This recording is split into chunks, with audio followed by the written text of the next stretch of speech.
Hello, everybody, and welcome to Cinephilia. Wait. Who are you? I'm Art Vega. That's Art Vega, and I'm William O'Tyler. And we have titles now. Ooh, we're getting fancy. That's cool. So we're excited to be here because we're here every Sunday. And today we're gonna talk about. We're gonna touch in a little bit of Battle Angel Alita. Yep. And my microphone's nice thing. And Captain Marvel. So I hope you guys have seen it because it is going to be a spoiler talk. It's not going to be spoiler free. Yeah, we're gonna try to do episodes on movies that have come out at least a week or two in advance. So hopefully you guys have seen it and we can actually talk about it in depth without spoiling it for you. Yeah, so that's what we're giving everybody. We're giving an extra week. So we're not going to talk about it the weekend that it comes out, but maybe the week after or the week after that. Plus, I'm not big on seeing movies opening week. Yeah. Most movies, I'm going to see Us this weekend for sure because I'm excited about that. But most movies I won't see opening weekend. And for those of you who didn't see the movies, we're going to try not to be super, super spoilery, but we're just going to freely talk about it. So, we could, if you haven't seen it, that'll be your experiment on how much we'd like to talk about spoiler, but we just want to be able to freely talk about it. But hopefully we won't spoil. Both of these movies don't really have much spoilers. No, it's not like Star Wars or Avengers where there's going to be some crazy thing happening. They're pretty straightforward. Yeah. So I don't think you're going to be spoiled much today. So we have a lot to cover, so we're going to get right into it. Yeah, we've got a lot of news and some trailers to watch before we actually get into that discussion. So let's do it. Let's do it. And boom, news on Cinephilia. Dun dun dun dun. Dun. Oh, we should have a little music things. For these new graphics. I'm gonna make a little audio thing. It's go. Dun, dun, dun, dun, dun, dun. My cat is not napping like he usually is, so if you hear meows, that's why. Maybe I'll put him to bed in a moment if he doesn't. Oh, we have a new. Hey, Muru Sashi, how's it going? Oh, you're here to support Will. Hey, Muru. I know that guy. Welcome. Thanks for tuning in and joining us. Awesome. So first of the news we wanted to talk about was Guillermo del Toro. Oh, this is a weird spot for this graphic. You trying to cover up my fro? I'm gonna work on that. I did these today. Is starting a really cool stop motion school in Mexico. Yes, it's kind of cool. He just announced it. They're gonna be. I don't know exactly when it's starting, but soon. And along with that, there was a scholarship for 2 students. I don't know if that's a particular school or just in filmmaking in general. But yeah, he's starting a school. He wants there to be a big stop motion place in Mexico, which is kind of cool, and promoting Mexican filmmakers. Yeah, I think that's awesome. Not only because it's in Mexico, but we don't get how many stop motion schools in general are there. Even so, it's awesome that there is one now and that it's in Mexico. And that's great that he's giving back to his community. Yeah, he's always doing stuff like that. Yeah, and for over maybe the last 15-20 years, real cinema in Mexico has had a rebirth. It was 15 years ago or so that they had, because for a long time Mexico created awful movies from between in the 50s and 40s and the 50s, especially in the 50s and a little bit in the 60s. There are some amazing, beautiful films that are they're just great. And then 70s and 80s and 90s came along, and all the intelligent people left filmmaking in Mexico, and it was nothing but drunk lords and guns and boo boo, and it was 2-hour telenovelas. It was not good. And then so Alfonso Cuarón and one of these filmmakers started doing stuff, and people like Diego Luna and hey, thanks for the follow. And those people started kind of coming to their own and getting to. They created the art house movies, and since then Mexican filmmakers have been taken off. It's really good that there is more schooling. There's going to be more options for people to learn in Mexico, so that's kind of cool. So many great movies come out of there now, and so many, like you were saying, so many great people come out of there. Mm-hmm. Directors and actors and producers and all that stuff.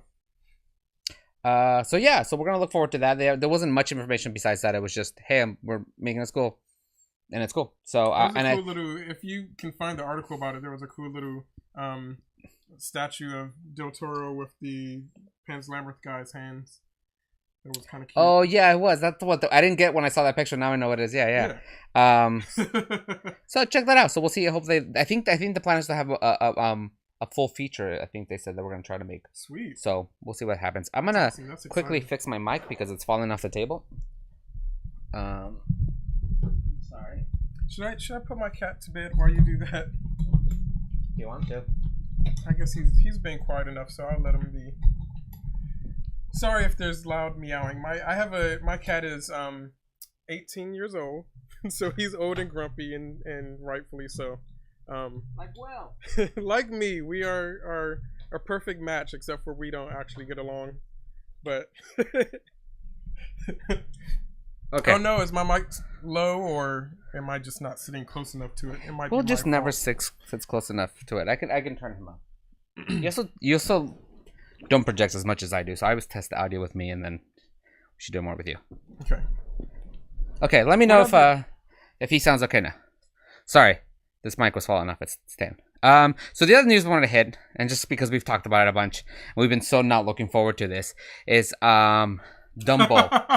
So they just had a press screening for Dumbo, and the reviews are still in it. They're still embargoed till I think the movie comes out March 29th, and the reviews embargoed till March 26th. So if you guys don't know what embargoed reviews are, it's when they do press screenings, they do ahead of time of a release. Basically the news people will make a deal. We'll let you come see the movie, but you can't put out your reviews till this date because they want them to be closer to the date of the release, so they have to wait. So we won't have reviews till the 26th. But there were reactions in the on Twitter from people. Yeah. Oh look, let's see if this works. Yeah, I can post an article. Here's the link to the article that I was looking at. And basically, a lot of people have reacted decently positive to this. Really? Yeah. That's upsetting. Yeah. Well, but there's some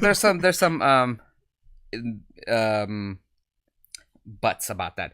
So generally people have said is that it is one of Tim Burton's best movies in a long time. In a long time. I thought you were about to say best movies ever. No, in a long time. I think I don't quote me on this, but I think somebody said it was since Big Fish. Which this movie looks a lot like anyway. Yeah, and so he's getting a lot of good reactions to it. However, they did say that all the human characters are pretty thin. There's not much to them. That was the one remark that they got. Because they're all made just for this movie. And there's way too many of them. There's no point for them. They don't have to be there. So, which is really weird because the reviews had something they said something like, some of the characters are thin. It doesn't quite capture the magic original, but it's one of Tim Burton's best, and it's better than a lot of the Disney remakes. Which I still don't know how I feel that it's like. Is it one of Tim Burton's best?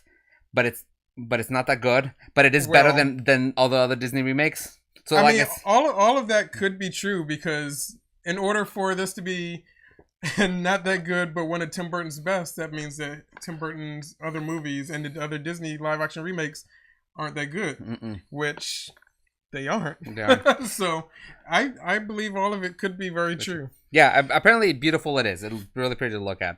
Michael Besman says, "I won't give Dumbo a chance. I don't want to see sad baby elephant. The world is enough full of enough sadness. I can't." Yeah, no, I can't watch the original Dumbo. I don't. 100%. How much of a musical is this Dumbo? I hope. I don't know. How they're.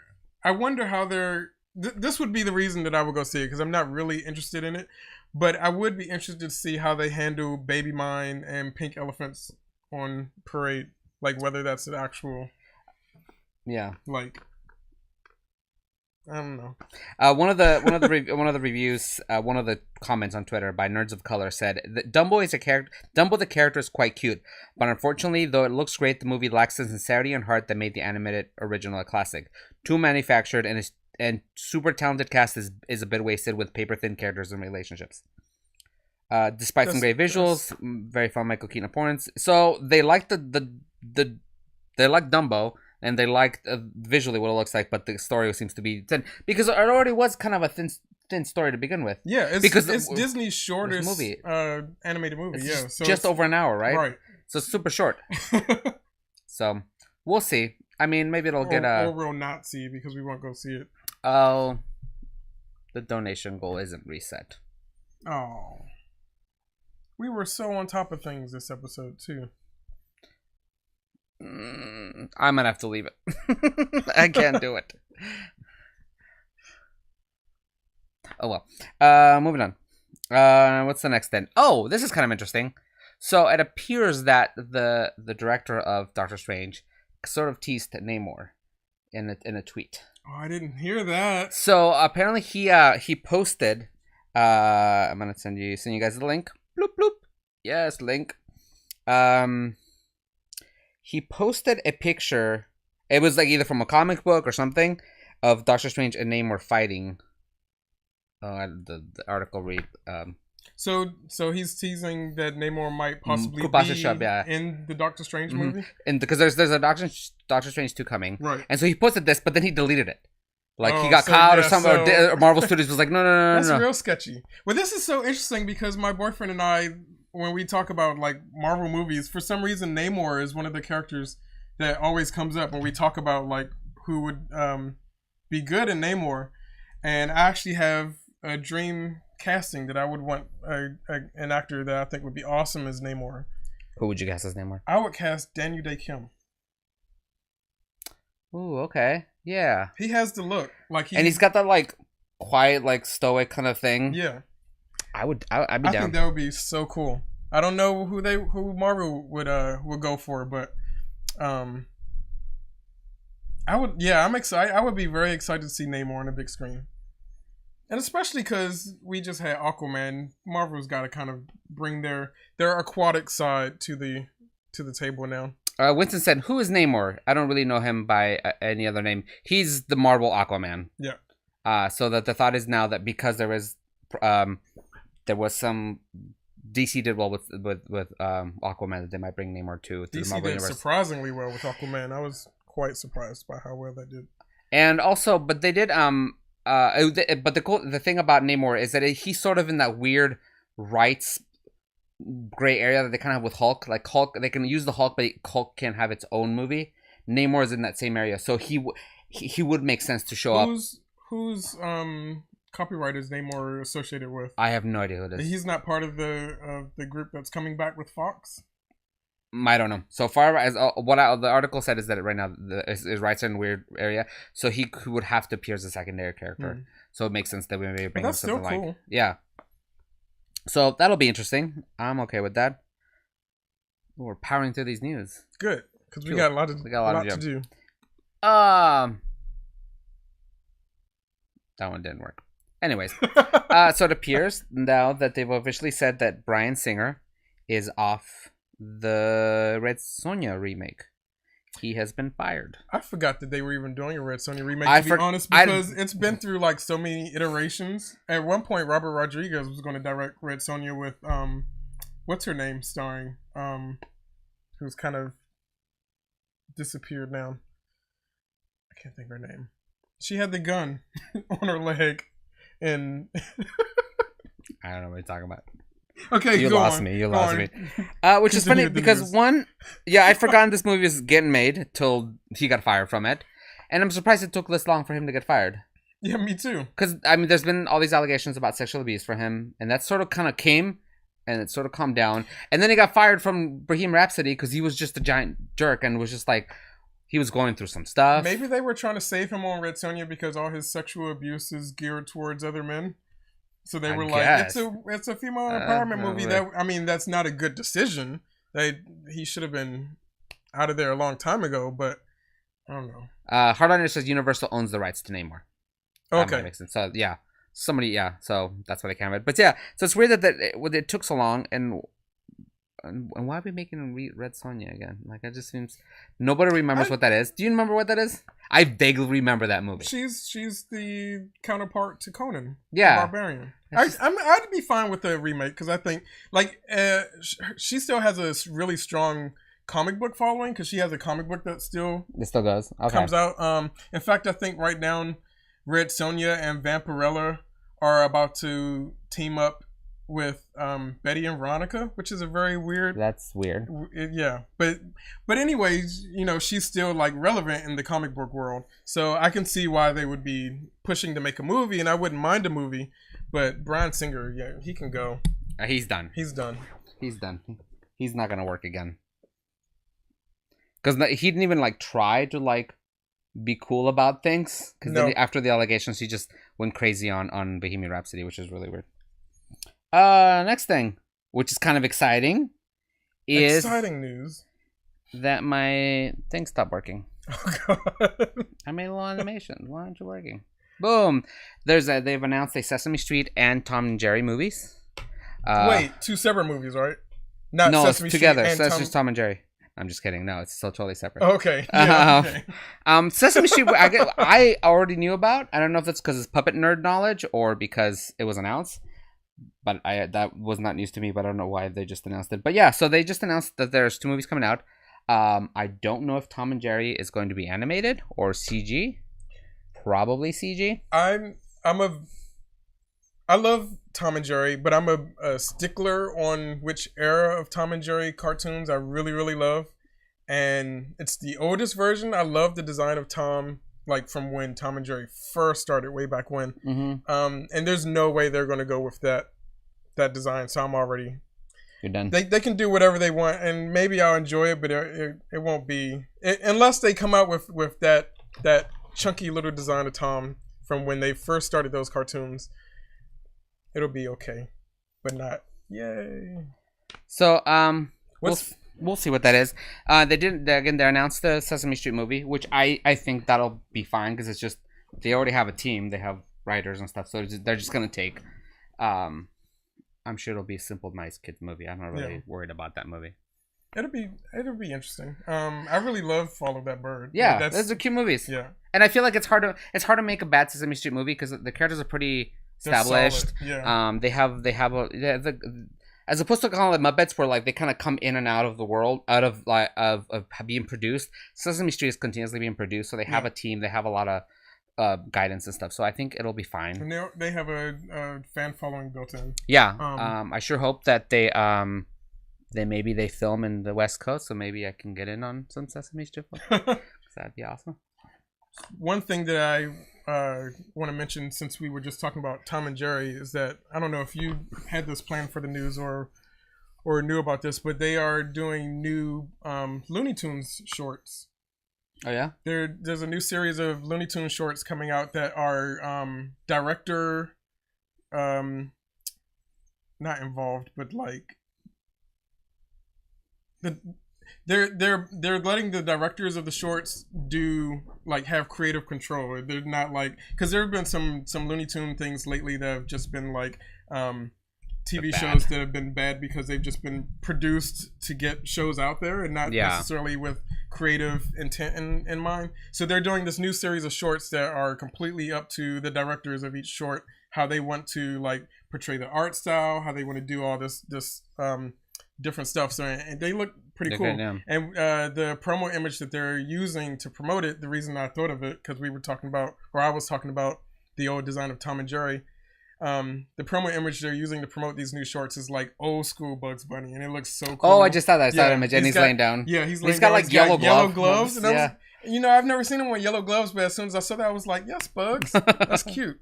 So yeah, those are excited to get it. And thank you, Hardliner, for doing that search for us. And Resto Robotica says Sesame Street Out of the Ghetto. Is that the name of it?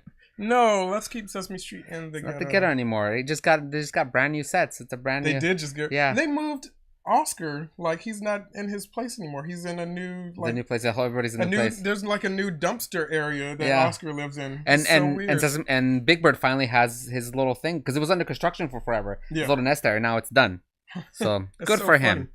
The next thing I'm really excited. I'm never terribly excited about let's get closer. About remakes, but this one I'm totally down for. That Taika Waititi is doing a Time Bandit series. Yeah. I can't think of any more appropriate to make something. It's like if you give me a director who is really good and also makes sense on a series that makes sense with his personality and how he works, and I think this is gonna be. And I'm excited that it's a series. So we're gonna see a lot of it. Yeah, it's like a perfect fit for him and the Time Bandits series. It could be really fun. I never considered that he could be like the next Monty Python, but he totally is that, yeah. that style of comedy. Yeah, Murasaki says, Time Bandits, I'm here for it. Where is that going to be playing? Do you know where that series is going to be available? Like who's behind the series? I don't remember. I read the article. I don't remember what it said. Blah blah blah. Its adaptation will be co-produced by Paramount TV. It doesn't say that it's specifically for anybody. Oh, premieres March. Nope, that's What We Do in the Shadows. I have no idea who it's for. Oh, I was about to say it's premiering in March. Yeah, What We Do in Shadows, which is also a hilarious movie that's being turned into a series, should be good. Like the first looks of that seem like it's going to be on track. Megalo Basement says, never heard of Time Bandits. Must be from another universe. It's a very like weird. It's a Terry Gilliam movie. It's 80s, right? It's 80s, 70s. I think it 80s. Might have been late 70s, early 70s. It's a very weird fantasy film. That's super fun. You should check it out. It's fun. It's part of the Criterion Collection. If that helps you figure out where. Oh, that's right. I knew that, Hardliner. Duh. It's a development at Apple. So Apple's doing. Apple's doing. They're in development a bunch of TV shows right now because they're gonna start the streaming. It's a rumor, but clearly there's all the everybody knows that it's happening. Is it a rumor? I thought it was official. No, because the actual event is happening March 25th or something. They announced but everybody knows. So I guess they'll give the details then. But yeah, so it's in development with for Apple. Actually, I just recently auditioned for a show that was, I think, gonna be on Apple. I didn't get it though. So I'm not gonna talk about it. Talk about it. Boom. Next thing. This I'm really excited about. Dark Knight returning to IMAX screens in 70mm. Oh, I didn't know that. That's kind of cool. So it looks like it's Batman's 80th anniversary. So as like a nod to that, they're gonna bring back the trilogy to the whole trilogy. Yeah, the whole Dark Knight trilogy. Oh, cool. All three of them. They're coming to IMAX. Unfortunately, I was really excited, and then it's a very limited engagement because I don't. Are they showing them like all back to back, like one? Yeah, but it's like one city first. It's like 5 cities. It's like LA. Like it's like 5 metropolitan cities. Oh, that sucks. It's very limited. But the one in LA is having it's at Universal, and I think what's his face? Christopher Nolan's gonna be there to do a talk. Well, of course, it's LA. That's where all the directors come to do their talks. It's gonna be. Megalo Blazeman says he doesn't even have bat nipples. It's gonna be in City Walk in Hollywood, New York City, Annapolis, Napoli, some whatever. But yeah, it's a few cities, so it's not gonna be a super wide release. But if you can get to one, I would suggest you go see it because people like Nolan, who make a really good use of that 70mm, is great. It's not. I mean, no, not everybody go see it. If you're really into film and you appreciate that, because otherwise you're not gonna care. Don't waste your time. But if you like really care and you want to see not only big but see the film version of it, it's gonna be great. I went to see Dunkirk 70mm, and it was so cool. It makes a big difference, and I really enjoyed it. Yeah, I always enjoy trying to see movies the way that the directors intended, and a lot of directors direct specifically for a certain style or a certain look for their movies. And 70mm is one of those things that Christopher Nolan specifically works for. So so I lost my train of thought. I think you were just going to repeat the same thing. I was going to say, you said you should go see it. Yeah. So it's going to be kind of fun. So I'm excited for that. I might try to go see it. And the last one, which is kind of the thing we should definitely talk about, is the fact that James Gunn is returning to Guardians 3. What do we think about that? I have opinions. I have opinions about this. I'm happy about it. Yeah? I'm not. What? No, I'm happy that he's going back. Yeah. But I just think it's total bullshit. It's this like it's like you think it was manufactured? No, I think it's just example of how much Disney doesn't care. It is literally just about their money. Yeah. They only care about their money, nothing else. Yep. And because I totally agree with that. it was a move where like, oh shit, DC's taking them, and it already happened with them when they fired I forget her name, the lady who directed Wonder Woman, the director of Wonder Woman. Yeah, she got Patty fired. Jenkins, Patty yeah. Jenkins, she got fired from Marvel, and they scooped her up, and she made Wonder Woman, made millions of dollars. Yep. And I think they saw that happen again. They went, "Oh crap, no!" And they can't get put together anybody to do Guardians 3 because they have to find a director. Unfortunately, this movie is built up with a director with a lot of style.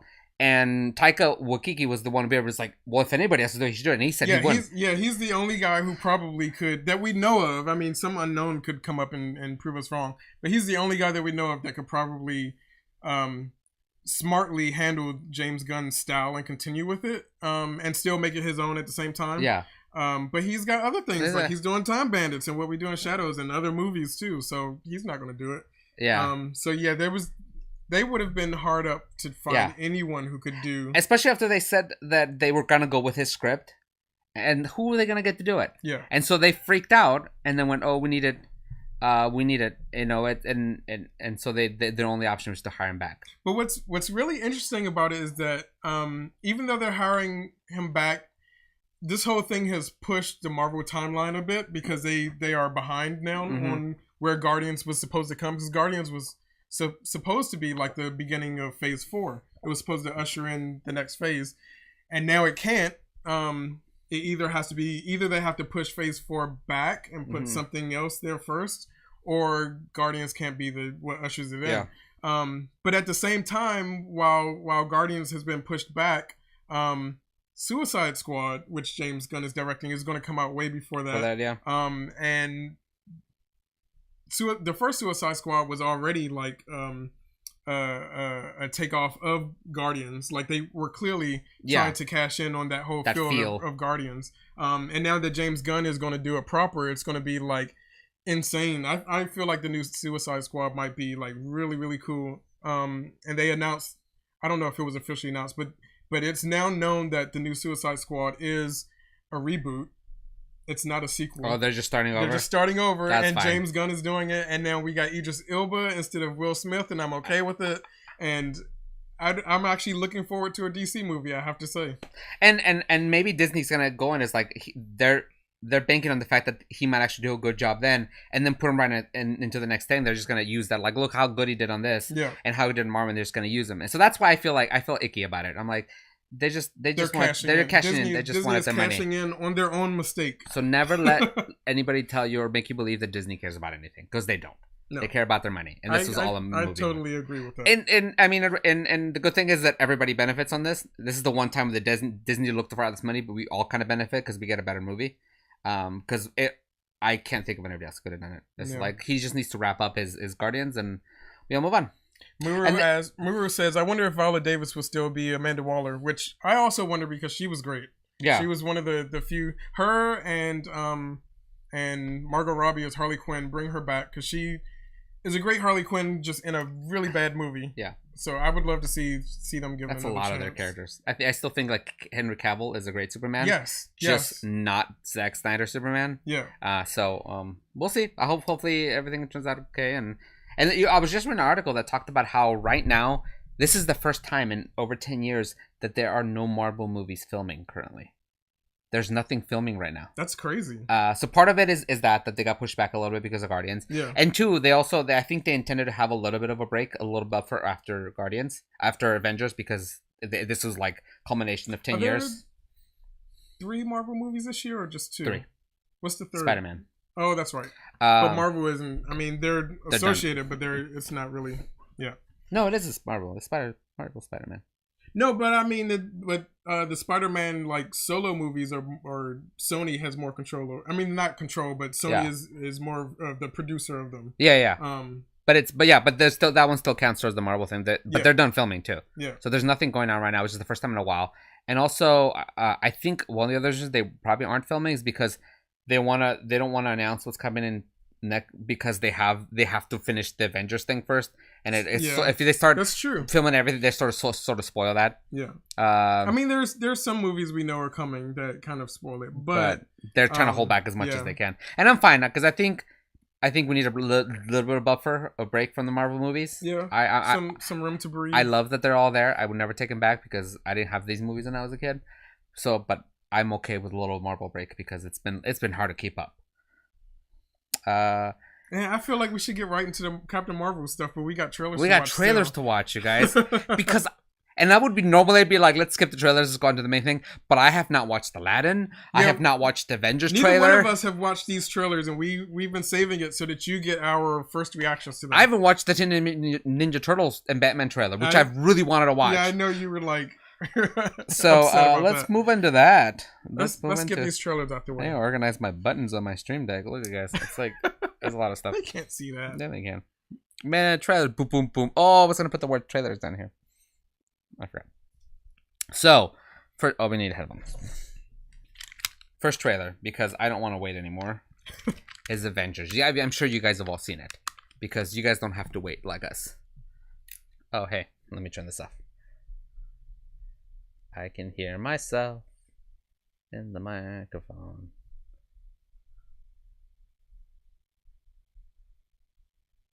Okay, can you guys still hear me? Yeah, Winston says... Aladdin trailer actually looks good. Yeah, it's everybody sees that this trailer is much better. Okay. We shall see. We shall see. Here is Avengers. Oh, it starts out with everything in dust. 1,000 years ago, I fought my way out of that cave. Became Iron Man. Realized I loved you. I know I said no more surprises, but I was really hoping to pull off one last one. The world has changed. It's all black and white. None of us can go Not anymore. I know. Just destruction. Okay, nothing terribly new. Oh, that's new. All we can do is our best. And sometimes the best that we can I'm excited to see him again, because it's been a while. is to start over.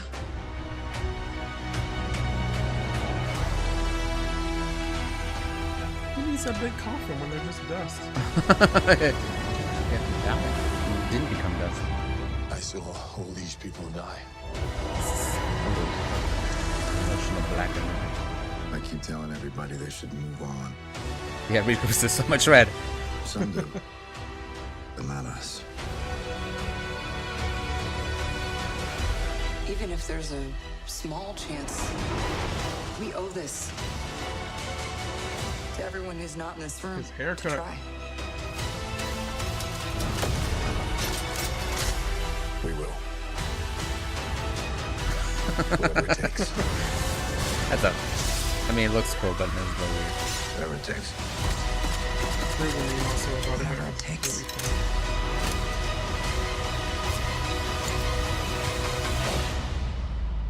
Whatever it takes. Ooh. They're like a team now. They're like the X-Men. The spacesuits? They even have Nebula. Like, who do they have the time to make new suits? Oh, I guess they've been sitting around for a while, right? It's a while after. that's so funny to see someone like Nebula with them in the new suits. Oh, hey. Hey, Gur.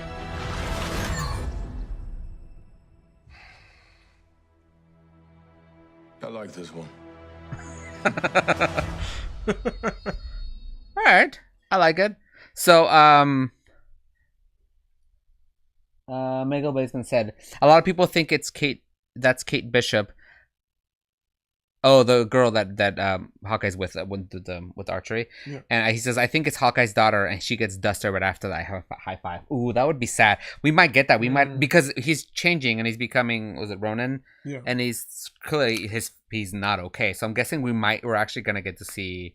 How do you know he's not okay? Because he cut his hair. He looks upset. I know. I'm just joking. So I think that hey, little weird frame. I think that we're definitely gonna get to see his family die. It's gonna be really sad.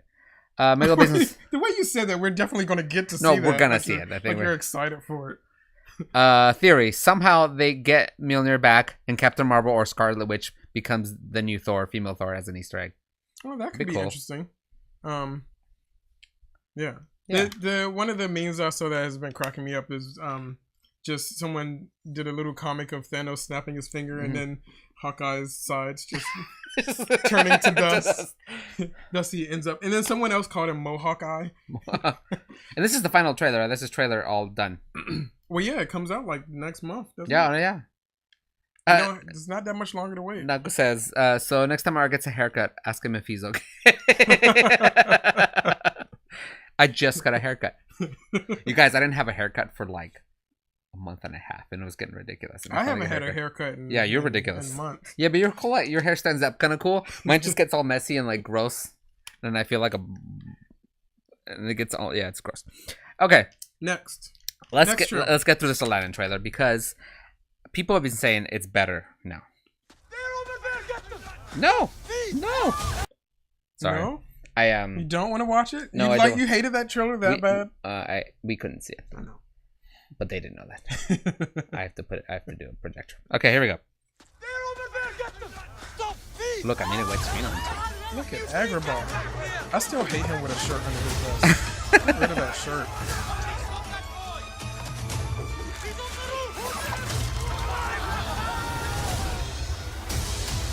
He's got a monkey.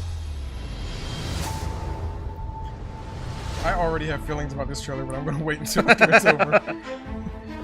I mean, you stumbled upon an opportunity. The styles of the clothes look cool. They I can make you fit. rich. Rich enough to impress a princess. What would I have to do? There's a cave of wonders. Bring me the lamp. Grab the lamp. Oh, here we go. Oh. O great one who summons me, I stand by my oath, loyalty to wishes 3. I'm kidding. Watch this. Watch out! You done wound me up. You ain't never had a friend like me. Hey, can you make me a prince? Okay. There is a lot of gray area in Make Me a Prince. I could just make you a prince. Oh, no. Y'all see my palace? You look like a prince on the outside, but I didn't change anything on the inside. Showtime. No, I'm in charge, okay? I say when it's time. Really? I mean, thought a I hate him princess less. could go anywhere. Less. I agree. I hate trust him me? less. Ooh, was that a Raja? It looked like Roger.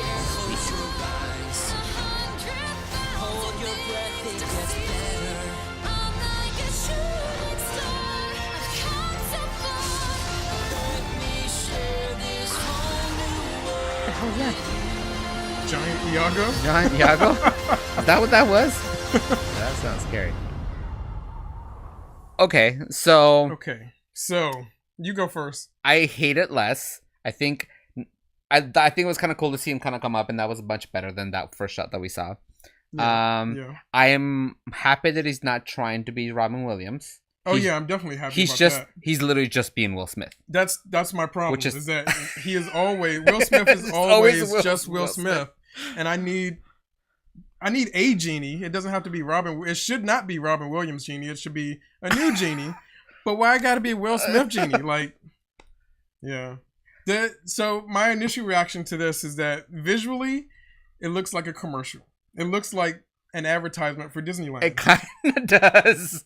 Like, it does not look like it's like they were just opening Aladdin Land. Yeah, exactly. It doesn't look like a full movie to me, but we'll see. Somebody said Will Smith standing on ostriches, animal abuse much? Mm-hmm. Boomer says hard to pass. I'm gonna see it. I probably won't run to the movie theaters to see it, but I'm interested now. And they just announced that Alan Tudyk is gonna be Iago, which is great. I love him. I forget somebody. He's done some great voices for Disney. He's great. Somebody was saying, I forget. Oh, it was Disney Dan. He's been posting some really fun stuff. So if you guys don't know Disney Dan, he's a YouTuber who does a bunch of like Disney stuff. He's a friend of ours, and check him out on YouTube. He does a lot of Disney fan stuff. He has a really cool channel. Anyways, he was talking about. I think Amber was telling me that he was talking to him and saying that he's upset that it's Alan Tudyk because they could have just brought back Gilbert Gottfried, which would have been made. Well, I guess it would have been fine because he said if they can bring back Mufasa to be, which I hate the fact they're bringing James because it feels like cheating. Like, I'm already kind of gonna watch the same movie. I would have you could have just given me another powerful man with a voice. I agree. If you're going to remake a movie, then there's got to be a reason to remake it. You should not be making the exact same movie. Otherwise, we could just watch that movie. We don't need a new movie. So if you're going to remake a movie, there should be some difference to it. I agree. James Earl Jones shouldn't be back as Mufasa. Especially somebody who has that such a recognizable, strong voice. Someone who has such a recognizable, strong voice, but also does not sound quite the same anymore. That Rogue One Darth Vader just sounded old. So I don't know. We'll see. I guess we're supposed to believe that that Lion King, with the Lion King remake, the fact that it's live action is enough of a change. I guess. I'm trolling now because it's not fucking live action. Oh, thank you, Perception Studio. It's probably Danny. Cool. So that's that.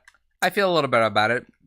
I feel better about it, but if you're a Will Smith fan, then it's gonna be good. The thing that I'm most excited for with Aladdin is the casting of everyone except for Will Smith. I love that Disney finally casted the right ethnicities for this movie. So I will probably go see it to support it, just to show that we need to be making more movies like that.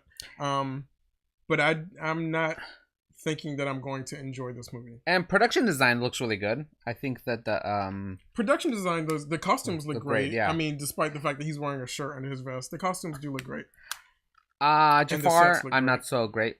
Jafar, he didn't seem as evil or we barely got to see him. So I know. Maybe we'll see more. He just felt kind of meh. I don't think they're unwrapping him quite yet. But I do love that social media. A lot of people on social media are standing with Jafar instead of Aladdin because he's so sexy. There's so many people who's like, yeah, I'm rooting for Jafar in this one, and that cracks me up.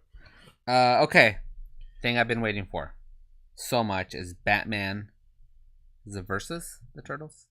Well, along with soon find out. Friends with the Turtles. This was a comic book. They've met in the comics before, so it'll be interesting how they meet in a movie, an animated movie. And it's stuck.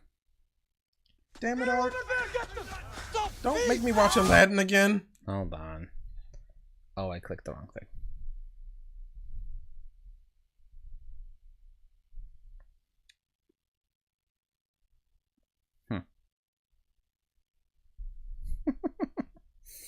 It gave up on us. Are you going to have to wait longer to watch this trailer? No, it gave up on us.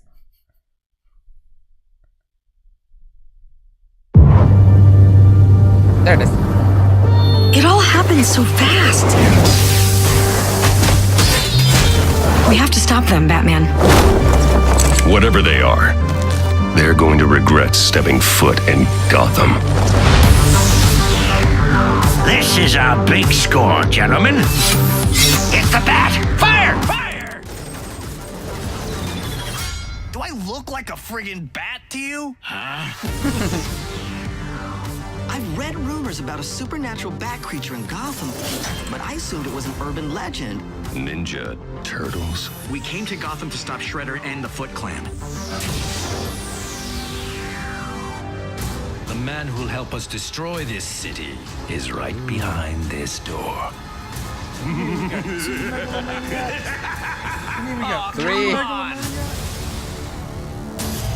Robin, Batgirl, these inmates were the deadliest criminals in all of Gotham. Let's move. It's time for this city to destroy itself. Take him down. We need answers. You're welcome to try. Think fast. He thought too fast. We're not your enemy. This is still my city. If they're ready for a fight, we bring them a freaking fight. You are no match for me. Let's end this.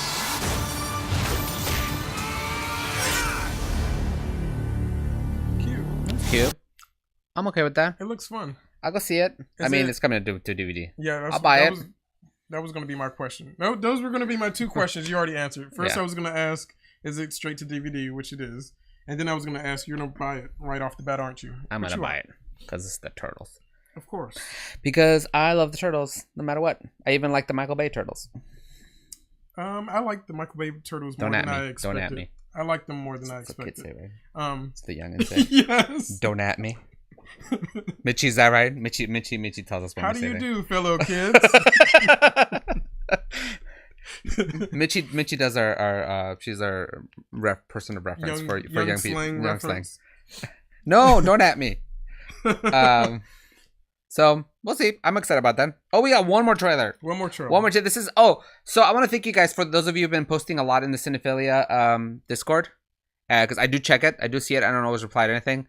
And Will doesn't check it, but it's okay. I check it first. I posted twice in there today. Twice. Of course, that means I've posted 4 times total, but still. But yeah, so this is where I found this trailer for the Darkness one, and a couple of of the articles from earlier. So thank you. So I'm definitely looking at it and taking some ideas from there. So keep sending us stuff. This is In Search of Darkness, which is a documentary that was just on Indiegogo, and I think it got funded. I should hope so. If we're seeing a trailer for it. And it's about 80s horror movies. Hi, I'm Chucky. Wanna play? So this is the 80s. Well, I'm already It was a free-for-all for concepts. When your guard is down, that. Very impressive gore. I just think they're hilarious. It's showtime. I need another most horrifying things that I'd ever seen. I know. It but felt only with like Mark a simpler time. Good and evil, right and wrong. We just had that talk about bringing people back. It's pushing back against a lot of what's happening. Oh, you want to see? I would sequel. I don't want things that people really are afraid to talk about. Reaganomics, AIDS crisis. Boundaries were being broken. It was taboo. I love all these movies. Me too. This is when I liked horror movies. Sex and nudity on screen, and it's just as much of a hook as the violence was. That resonates on a biological level with every human. Almost got banned from Twitch. Like sit friends down and be like, you gotta see this. I love the thing. I watched it when I was way too young to watch it. Equal opportunity little bit. ass kicking is what I'm all for. Oh, that's Heather. I didn't recognize her at represented first. the minorities all over the world, and he was a TOS, hero. TOS. Everything's ironic. Everything's funny. You get to have the fun Oh, of the clowns. danger without the real Evil clowns from Mars. Tension, killer clowns from Killer outer clowns space. Evil clowns from Just our Mars. survival. That element of the unknown, Whatever. that sense The of clowns. mortal fear, is what the quintessence of horror is about. I'm excited for this documentary. It's unrelenting. The blood in the gore. Horror films are excessive. They're purging. Everybody was trying to outdo each other with the stunts. I will take practical effects any day over CGI. I wanted to be the guy in the monster suit. Well, some things. The makeup artist became one of the stars of the movie. Monsters, vampires. Cavalcade of werewolves. I thought I was making the only werewolf film. Not because he watched Hellraiser when he was a second or third grader. Didn't sleep for 3 days straight. Hellraiser? Yeah, that's Every Hellraiser. single Not a person on kid's this movie. earth has a little But I did the same bit of thing. I darkness. watched it when I was really young too. I want to have extreme feelings. I want to laugh loud, and I want to worry, and then I want to cry. And it's all about the emotion.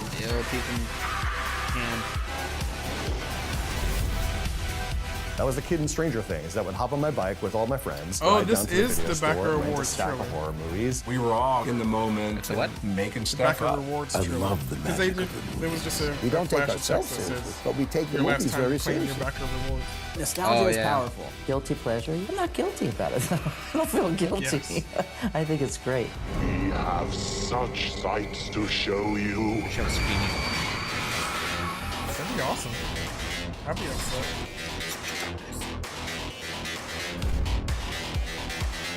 March 31st, there's still time for you to pre-order on Indiegogo. Maybe I'll go do that. Do it.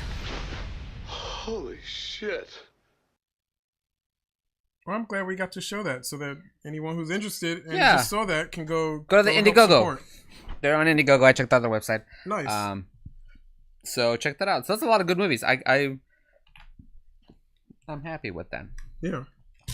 Cool. All right. You ready to get into this? Yes. We only have like a half an hour left. That's okay. Jesus. Have we really been on for an hour Yeah, already? I was gonna Wow. keep track of time and then I forgot. No, that's fine. It's like we can still talk about stuff. We can. That's cool. I'm glad when we get through a lot of time like that without noticing. It means we're having fun. Yeah, it means we're not gonna sit at the end going, oh, what do we amount of stuff to talk about. So we watched this past week Battle Angel. Alita, Battle Angel. Thank you. And I always called it Battle Angel Alita because that's what the original anime was called. But for some reason, this movie is called Alita Battle Angel, which is the opposite way. And we also saw Captain Marvel. And Captain Marvel. So what do you want to talk about first? Whichever. Let's talk about Captain Marvel first. Okay. So what did you think about General? General, good.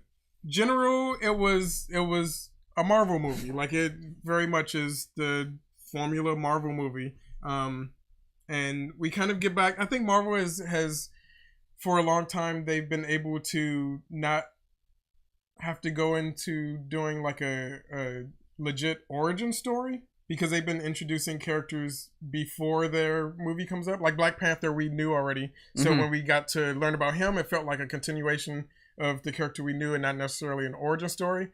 But Captain Marvel is definitely like a solid, legit origin story. Like, we're just meeting this character and learning everything about her. So I think in a lot of ways that slowed it down for me.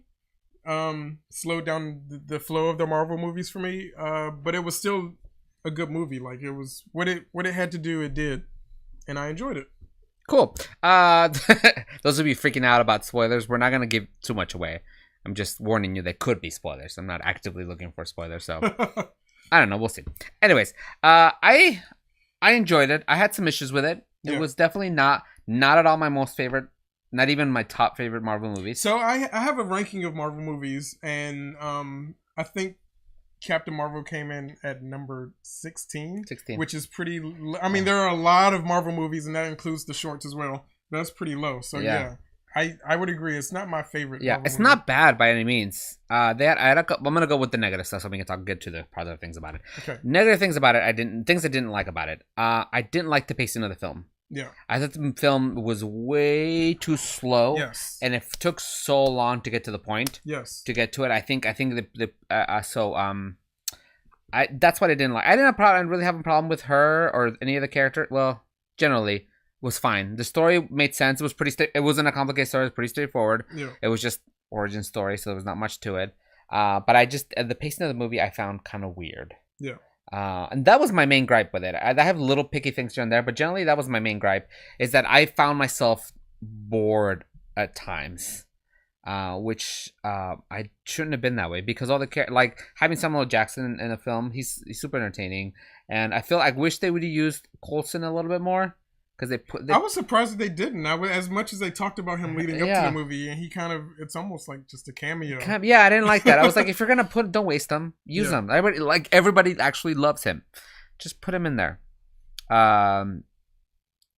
So I wish I would just gotten a lot more. I did have heard some things that people don't find her very charismatic or likable, which I agree with. Yeah. But it doesn't really bother me. I just think she's different. You've already hit on a lot of things that I want to get to. So let me try to catch up to. But I have more before you get to. Go ahead. I'm just kidding. Go ahead. She is not very charismatic in this movie. Not at all. And I think that is so apparent because everyone else in the movie is like Samuel L. Jackson is like top notch in this movie. Yeah. He's great in this movie. The other characters, the main guy who plays the main Skrull, I forget his name, Ben Mendelsohn or something like that. He's great in this movie. Yeah. He has this lisp that cracks me up anyway, but to see him in a Skrull makeup with that lisp cracks me up even more. So he's great in this movie. All the side characters like Monica Rambeau and her mom are great. There's some great actors in this movie. Brie Larson is not one of them. No. I'm it's unfortunate to say. But at the same time, Brie Larson not being very charismatic is part of the character. Mm-hmm. Because she, when we meet her, she's torn away from any like past that she's known, and she's trying to figure out her past. So she's learning about herself at the same time that we are. but also the person that she is when we first meet her is a stifled person. Like specifically the point of this movie is that she's a woman who has been told to control her emotions, and that she can't have many emotions because it's gonna like fuck her up. Yeah. So her being like kind of a straight snarky character works in this role. Yeah, I noticed it, but it didn't bother me. I was like, and also when we get to the Avengers, like we all have all kinds of funny, charismatic, quirky characters. Like we don't need to add to that. I think once she's gonna be a nice balance of just having somebody who feels like more like a normal person. Yeah. Who's just like, hey, I'm Captain Marvel, who don't need to beat up and move on, you know. So I think it worked out fine. I think that was purpose. Like they made her not have a lot of like. They didn't give her they gave her not a super extroverted kind of personality. She's kind of an introvert. She's kind of just serious, and it makes sense because she was from like this like military place Kree thing, and then she was also in the military when she was. So her character naturally is gonna go there. Yeah. When she's with the Kree, it's very much like the opening scene with her is basically her and Jude Law fighting, and then we find out that Jude Law is like trying to teach her not to use emotions at all, to that she has to fight without them. Yeah. And that in itself is her character. Like she can't. Yeah. She's not an emoting person, so she has snark to cover that up. It's going to be weird to see how she interacts with the other Avengers characters. Mega Blazing makes a good point. Says the Russos get her next. So they always make characters fleshed out better. So we might get a little bit her coming out a little bit, maybe using her little like introvertedness to like kind of better develop her, and kind of once we get her with other characters who are like superheroes, I think we'll flesh her out a little bit better. So we get a little bit more about that. Yeah. But I liked her. I thought she was super cool. I liked that the one thing that I liked that it took a while for us to get her to full power. Because I think that was a nice journey to have with her. Because that she was already kind of strong and cool to begin with. Because she was a trained fighter, but we didn't actually know. We didn't realize that she was being held up with her powers, and we actually had her powers. Was actually kind of cool. And once she does get her powers, I mean, this is like the third act of the movie. You have to go through a lot before you get to the really really fun stuff. But when she gets her powers and she's like just like let loose and flying around, it's so fun. It's such a fun movie. Like that last act is so much like, hell yeah, this is cool. Yeah, and I feel like that's what she's gonna be going forward in the Marvel universe. And she's gonna be strong. She's so strong. She's so much stronger than any other.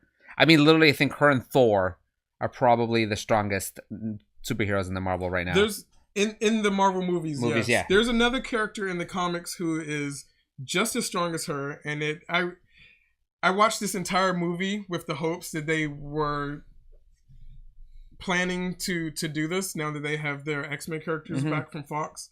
If you don't know the origins of Rogue, not the movie Rogue, because they totally fucked her up. But in comics, Rogue got her powers by touching Captain Marvel, or at least touching Carol Danvers. I don't know if she was Captain Marvel at the time or not, but touching Carol Danvers, and all of Rogue's powers are Captain Marvel's powers. Yeah. So I really hope that would be really cool. Rogue, that we get that whole origin for Rogue from there. Yeah, and then make us wait for it. Like, give us like 2 movies in, like she's like regular Rogue, and all of a sudden it happens. That would be a cool. That would be amazing. Hey, thanks for the follow, Chibi Panda Girl. So I'm interested in seeing all that. I liked the cat. I thought that was cool. Goose was cute. We got to see the origin of the eye patch. Yes. It wasn't that big a deal. It was just kind of silly, which is fine. I didn't need it to be anything though, because but it's I don't. If you follow me on social media and you remember me posting when they showed the very first trailer for this movie, it's exactly what I expected it to be. Like that's what I said. I was like, watch it be this, and it turned out to be that. So I'm very proud of that I guessed that, because it is random, but yeah. So in like a scale like 1 to 5, what would you give this movie? I rate every movie. What did I gave this movie a 3. A 3. I come out the same. 3.5. I think I gave. For me, it was mainly the pacing of the movie. I just needed a little bit more But I think it's a good movie. I think it's fine. Okay, so let me talk about a couple of things that I found kind of weird. Okay. It was weird to me that Ben Mendelsohn's character, he played that human. He played himself. That was himself. Yeah. But when he was the Skrull, it was still him, even though he's supposed to be somebody else. That was weird. But I guess because you wanted to have the big actor in there, whatever. That was fine. Yeah, they wanted to show his face somehow. And so they I guess they changed kind of how the Skrulls kind of worked because now that was the twist of the movie. Is that well, here we go with spoilers. Sorry if you have not watched it. Spoiler, this is going to be a spoiler, and I'm going to say it. If you want to like tune out for a few seconds, but the Skrulls are supposed to be the bad guy.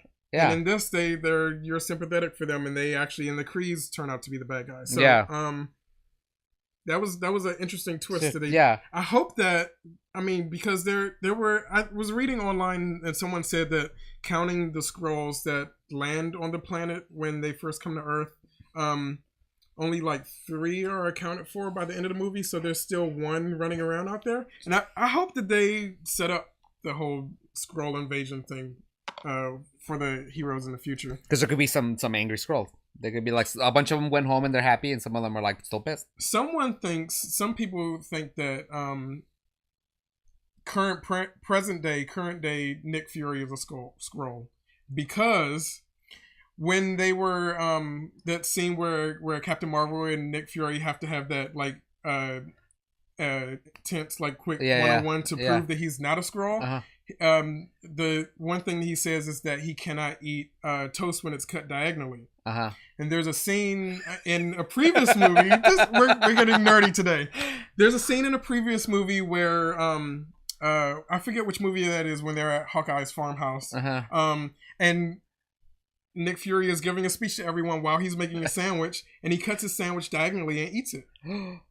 So either he could have just made it up. Either it's a fuck up that someone didn't catch in continuity, like Sam Jackson just like ad-libbed that line in Captain Marvel, or it's an Easter egg that's been planted for us to figure out that he's actually a Skrull in current day. So we'll see. Yeah, so we'll see, and because of the movies, and Marvel's made a big point that they're free to change things from the comics. They're gonna go different ways. Some things they'll do the same, but some things they'll do different. So this is kind of cool thing because we don't know what happens. We have general ideas of what could happen or what directions they're gonna go, but if they choose to just change things, they're gonna change things, I think is a good thing.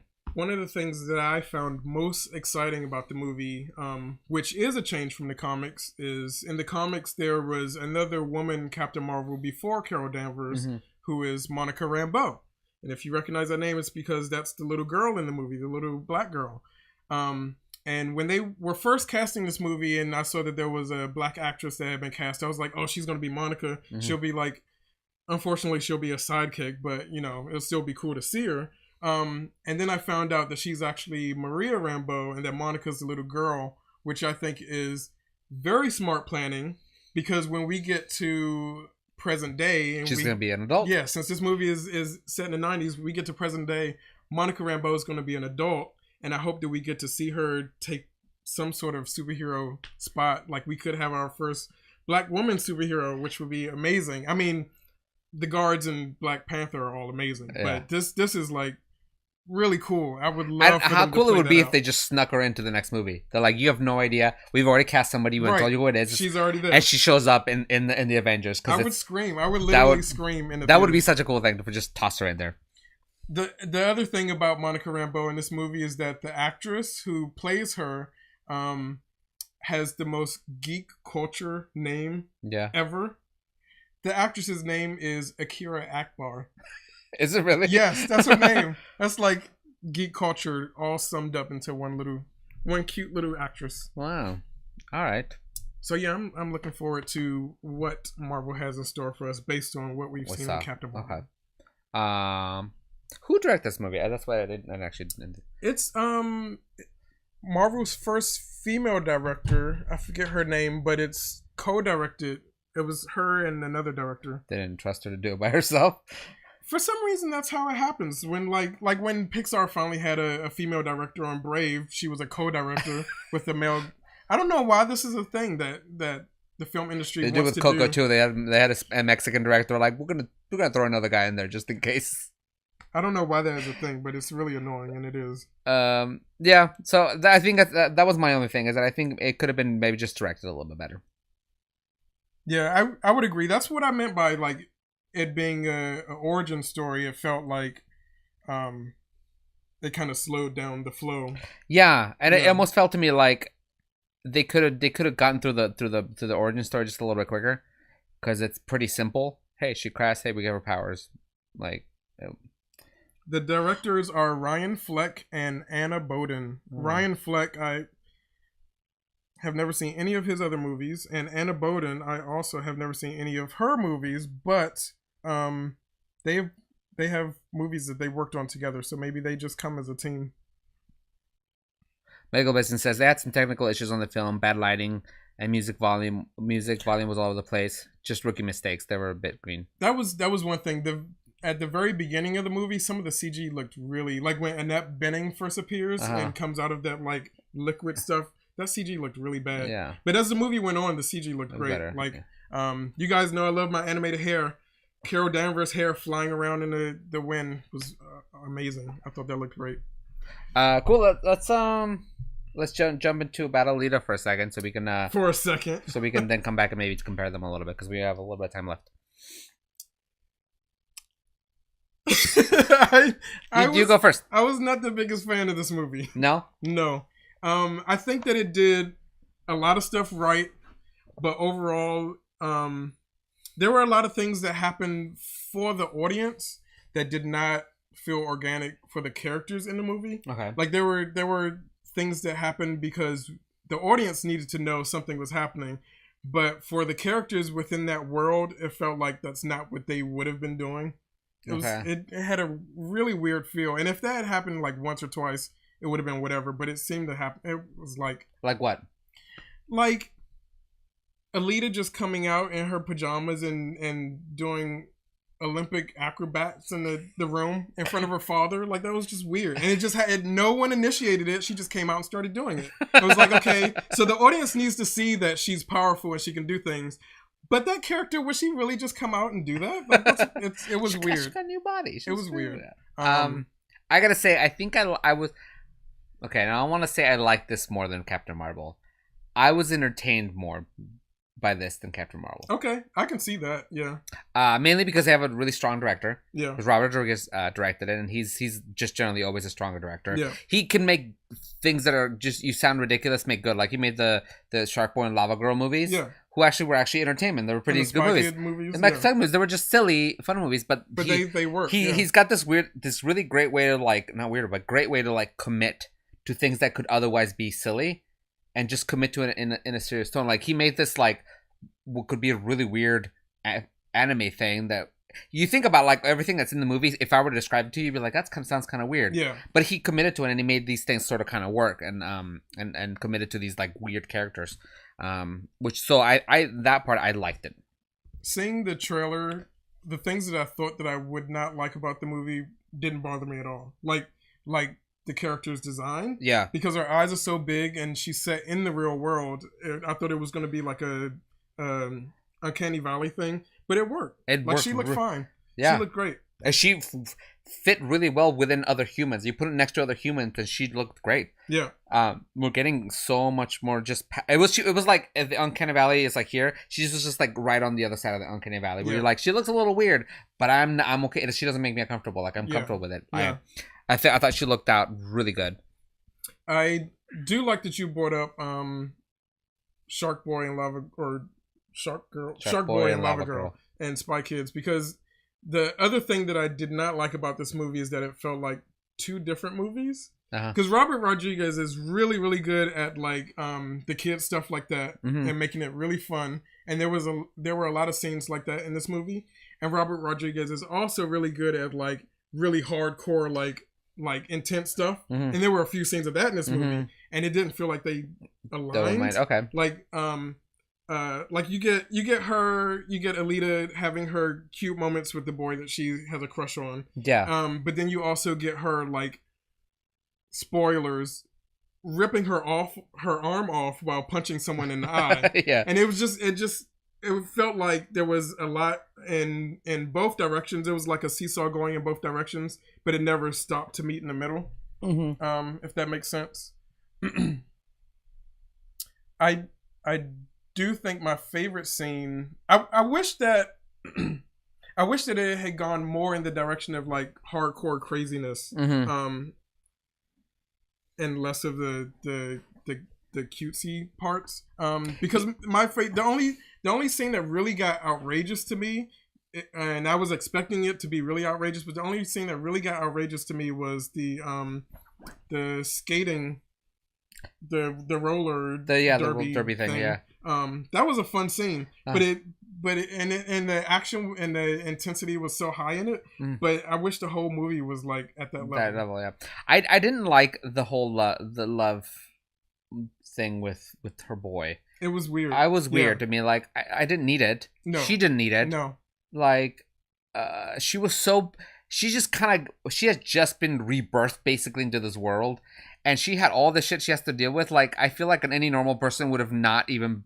It would not even been in her mind. Yeah. And that to me, that kind of put her into like the same old kind of like girl things where like she has to have a and I was like, she didn't. He could have just been the guy she met. She could have just been a friend. Yeah. It didn't have to be a love thing because there was no need for that. Like, and it weakened her a little bit because in the movie it literally weakened her, and I was like, she had all kinds of trouble. She didn't need to be weakened by that.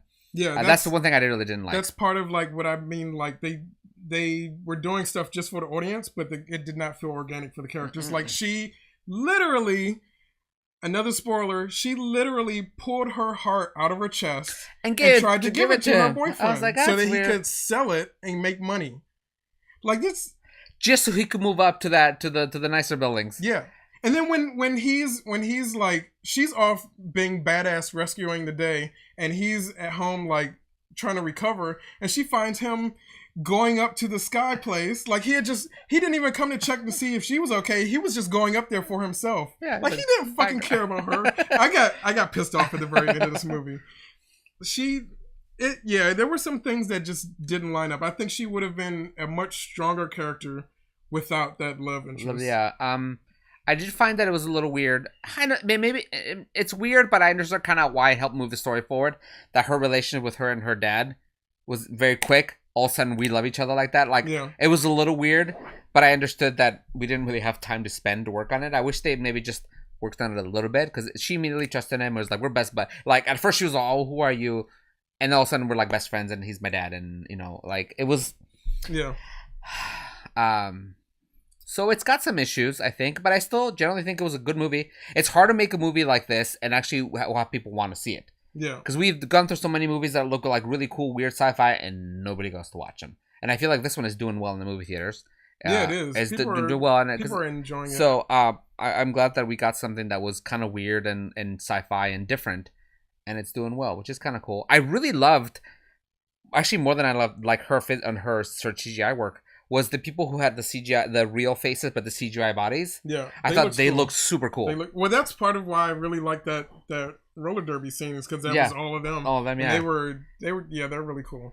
The other villain guy, the main guy like that, who was like, I couldn't stand him. The big guy. Oh no, the thin one guy, the pretty one, the pretty face one.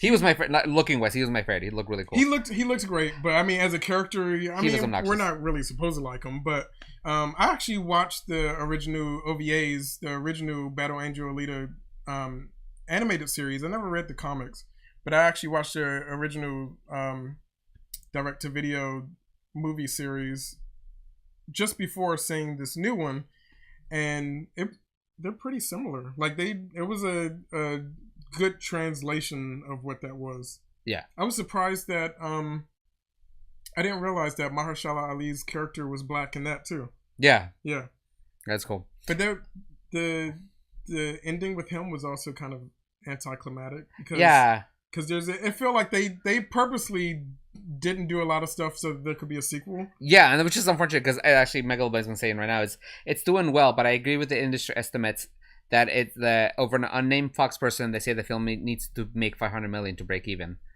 and which right now it's 400 million short of that. So there might not be a sequel. And they totally left it up to a sequel. They totally purposely pulled back at the end so there could be a sequel because there's a lot left. Yeah, a lot left. And here's a spoiler towards the end. Having Edward Norton show up at the end as that was so weird. So weird. Like they didn't need to show us it was him. They didn't. They could have just shown the back of the character or something. And the way that it's shot, it was purposely to show us it was like he pulled off his glasses. It was like, oh wait, It was like it was weird. If you guys go see this movie, he's gonna be in the sequel, and that's all it was. And so that was weird. You know what also was weird? I'm jumping back tangent wise. That one, the pretty face guy, the guy that was always like, he's not pretty, but like the whole thing was that he took care of his face. Why did he have an Aztec calendar on his back? That never got brought up or touched. I don't know enough. I don't know about the anime or the comic books or anything. So I, as just a person who knows very little about Alita, I was like, this guy has an Aztec calendar on his back. Why is that? That was weird to me. Yeah, I'm not sure why that is either. That was really strange. Yeah. So we'll see. If you had to pick, somebody said I have $15, I can only watch one movie, which would you send him? Marvel. It's like Captain Marvel. Because I mean, Captain Marvel is slow, and the character has some problems, charismatically, but it still has a purpose. It's leading somewhere. Mm-hmm. This, on top of being anticlimactic, is kind of choppy all the way through. Mm-hmm. So it's just like, and I got more frustrated from Alita Battle Angel than anything else, because I was just like, why are these characters doing this? Why does she care so much about this guy that doesn't care about her? Why is this? It just posed more questions to me than being a decent entertainment. I would send people to go see Battle Alita. Okay. I would say watch Captain Marvel when it comes on Blu-ray, because you don't need to watch it in the movie theater. But I think Battle Alita is a movie that definitely you should watch in the movie theater because it's really pretty. It is pretty. And it's very visually, I think it's definitely a movie that's good for the movie theaters. I don't really think Captain Marvel needs to be seen in the theater, except for a couple shots that are really cool, like when she finally gets her full powers. But generally, it was not that visually entertaining. I would actually have to agree with you that Alita is much more of a visual movie. Mm-hmm. Like if you want to experience something on a big screen, Alita probably will give you more bang for your buck. They did. I think something I don't think I've ever seen before. They did a really good job at translating what could be a cartoon into a realistic. I mean, they're all CG. They're still kind of cartoons, but like into like a live action situation. And I think they did that pretty successfully, where not everybody can make this like super heightened reality work as well as they did. And I think they did a good job about making it feel real. Well, that's what we were talking about last week when we were talking about non-Disney animation. And I was saying that maybe Robert Rodriguez could be the person to bring Akira to live action. Yeah. And he doesn't do a lot. I wish he'd do. I don't know what he does in his free time. Like he doesn't. It's not the kind of guy who's always working. He's like does something and then he takes off for a few years. I prefer that because then you know that they're actually focusing on what they're doing. They're not just like pushing crap out. But I don't think it's Rodriguez's fault. But the story could have just had like 2 or 3 more go-overs before it was done. It was James Cameron and somebody else who wrote it. Robert just directed it. James Cameron is a crap writer. But we need him in the film industry to make technology. You can make technology without writing. Well, he's got to make the movie. Well, yeah, he shouldn't write. He should maybe produced. But you know, man, the man is doing great for progressing film technology. So yeah, he is. I forgive him for some of his. Everyone has their spots where they're strong points. Writing is not one of his. All right. So I think I'm going to take off the spoiler alert. Boom! Spoiler alert! Done. We're done. Thumbs up. I don't know what do we do like a X out or? Well, I can do a Wakanda Forever. Is left hand on the bottom? Is that what it is? I don't think it. Does that matter? Yeah. What? You should know, Will. It's one over the other. There's only one way to do it. You don't know. Cool. So thank you so much, you guys. We're not leaving yet. What am I doing? We're not cleaning up yet. We got a few minutes. Do you have any? Let's go into recommendations for today. Recommendations. What did I have to look at my trusty letterbox to see what I watched recently. I have been preparing for. We're gonna in a future soon or maybe later, depending on how soon I get my Netflix DVD. We're gonna be doing a episode on Bong Joon-ho, the Korean director who did Memories of Murder and Okja and Snowpiercer, and so I've been reviewing a lot of his movies. And I just last night from Netflix DVD got a movie called Tokyo. Ooh, what's that? It's an anthology movie. You know how they did like I Love New York and I Heart Paris or whatever. It's an anthology movie along those lines, but all set in Tokyo. And it's got 3 different directors. It's Bong Joon-ho, Michel Gondry, and the third director, I'm forgetting his name. But they all do different stories that are set in Tokyo. Leos Carax, who is a French director. And all 3 of their stories are really interesting. They're very different, but they're really interesting. And I guess that would be my recommendation because it was really good. And is it available streaming anywhere? I had to get it from Netflix DVD. Great. So you recommended something people can't watch. Great. But that's good. That's what I watched recently. And it was good. That's what I watched and enjoyed recently. My recommendation is something you all have been talking about in the Discord anyways, but I've enjoyed it a lot, and I want to recommend it because if you haven't seen it, it's the Love, Sex, and Robots. Nice. On Netflix. I have not watched it. I've seen the first 2. I liked it a lot, so because they're like short. They're like 10 to like 12 minutes long each little thing. Yeah. I knew that I could just power through all of them, and I wanted to kind of like slowly watch them. I watched the first one and the second one. I liked them both. They're definitely adult, so don't watch them with kids if you have kids. I mean, it was a Love, Sex, and Robots, so the word sex is in it, so clearly for adults. But it was really good. I thought it was Love, Death, and Robots. Whatever. Love, Death, and Robots. Love, Sex, same thing. I think it's great that Manly Mutt just showed up. I think because he's saying hi everyone. Hi Manly Mutt. Hello. It's great that he just showed up because he was talking about this in the Discord. Yeah. And he was saying how it reminded him of heavy metal, which turns out Love, Death, Robots was originally supposed to be a new heavy metal movie. Oh, is that what it's supposed to be? Yeah, it was originally supposed to be this director was trying to get a new heavy metal movie made for like 11 years, and for some reason it wasn't happening. So Netflix picked it up as this series. So these shorts were supposed to be combined to make a heavy metal movie. So that is, if you've ever seen the heavy metal movies, that is the feel that this show has. I haven't watched it yet, but everyone's been raving about it and says that it's good. Sorry, checking in with Danny.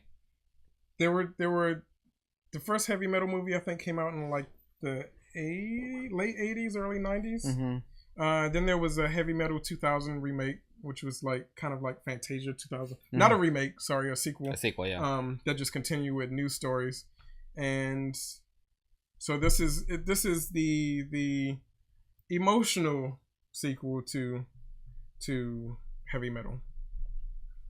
Awesome. I'm checking in with Dana to see if we need to like stall for a little bit and hang out. Because the other option is we end the show and just sit there waiting for quarter to one. You guys should definitely watch Quarter. If you have not seen Quarter to One, it is coming out right after the show. Quarter to One is a really fun show where they play games and drink shakes made of really gross things. And I know it doesn't sound like an appealing show to watch, but it's really funny. It is really funny. Ace the champion is locked in a vault. And he is playing these games with these. Each week is a different guest, and he's trying to remove years off his like 10,000 year sentence, something like that, off so he can go back home. It's really fun. There's a character named Lightbot, and he's really funny, and it's a really fun show. And it is really hard to explain. Mitchie says the concept of Quarter to One. I think we need to come up with like a. We need to sit down and have a meeting and have like a blurb. This is what this is. I bet Lightbot would like Love, Death, Robots. Oh, he would. He would. It's kind of his thing. Kind of his thing, yeah. So I passed off. Usually I try to schedule ahead of time what our episodes are going to be, but I passed off for next week what our theme is going to be to Art because he's got a special day coming up, so it's going to be his. Yeah. So, do you have any ideas of what we're going to talk about next week? Nope. I'll post it on the Discord. We'll find out soon. This was my way of not being able to come up with the topic. So I'm like, here, you do it. But yeah, I'll figure it out. We'll post it on the Discord. You won't have homework for it. You won't have to do homework for it. But then the week after that is WonderCon, but we're still going to do an episode because I won't have anything to do on Sunday. Yeah. And what? If you're going to be at WonderCon, it's in Southern California. It's in Anaheim. Felted Friends are going to be on a panel on Sunday. Oh, really? Yeah. I didn't know that. Sunday, so I do have something to do on Sunday. Sunday, like in the morning, like at 11 or something. There's actually I have a picture of it. Don't stop. Okay. That's good to know. I didn't know that was happening. Yeah, we're going to be Chunk Cucumber and Willow are going to be in a panel called Swipe Right for Superheroes.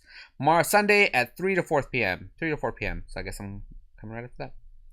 I'll catch a ride with you because I'll also be speaking on a panel at WonderCon, but I'm not sure which day it is. But it's a panel on inclusion in media, intersectionality, where like being black and gay at the same time kind of intersects, that kind of thing. So I'll let you know next week exactly what my date will be. Will does the like smart, like powerful things. I'm arguing superheroes.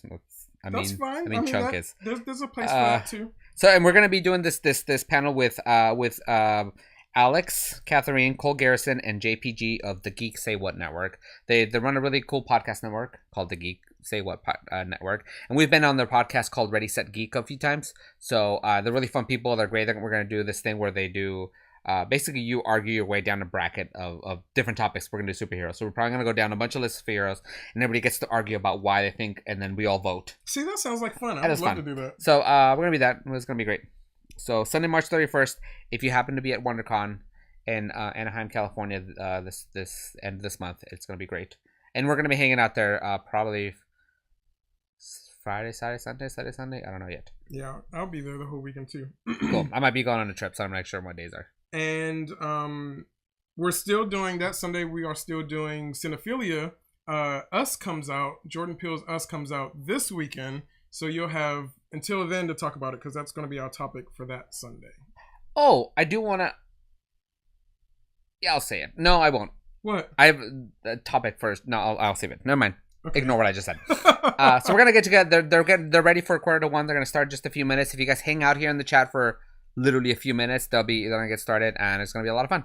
So we're gonna sign off, and thank you so much for joining us today. And make sure we'll be back tomorrow. No, not tomorrow. Tomorrow's Monday. Tuesday for Solon's Legacy at 7:30, and then Wednesday, Perception Check at 7:30 also. So thank you so much, and we'll see you guys later. Cinephilia later.